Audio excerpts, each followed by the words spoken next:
Monsieur le garde des Sceaux, je veux vous parler de la justice civile, celle qui ne prononce pas de peine, mais qui règle les litiges, celle à laquelle, le cas échéant, majoritairement, les Français peuvent être confrontés.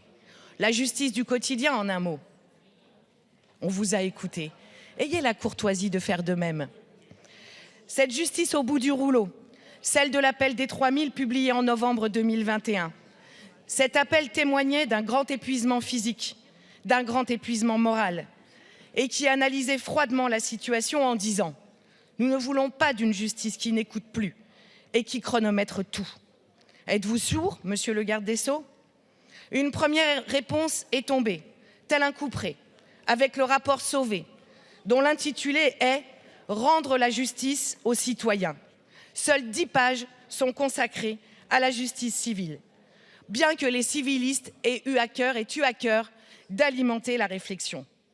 Allongement des délais, justice au rendement, voire au rabais, déshumanisation, perte de sens.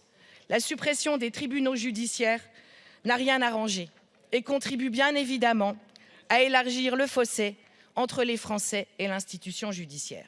Monsieur le garde des Sceaux, vous vous vantez beaucoup de l'augmentation globale de votre budget, qui est une réalité. Mais en quoi la part de ce budget qui est consacrée à la justice civile permettra de répondre structurellement à ces enjeux? Quelle perspective donnez-vous au monde judiciaire, avocats, greffiers, magistrats, qui veulent assurer leur mission de service public et permettre l'accès aux droits de tous les Français? Que répondez-vous aux citoyens qui, démocratiquement et légitimement, aspirent à une justice efficace et juste? Merci pour votre écoute. Merci Madame Martin. Monsieur le ministre. Je vous réponds, regardez ce que nous avons fait.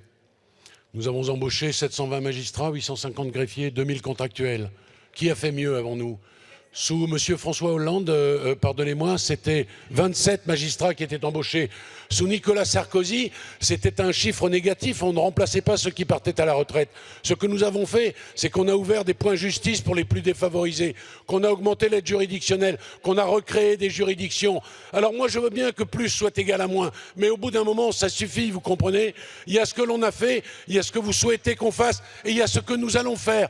Parce que les états généraux, nous allons les mettre en place, parce que le plan d'embauche qui est prévu et qui sera tenu est le plus important de l'histoire de ce ministère. Voilà ma réponse.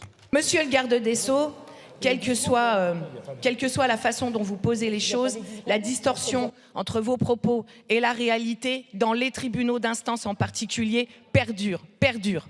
Merci Madame Martin.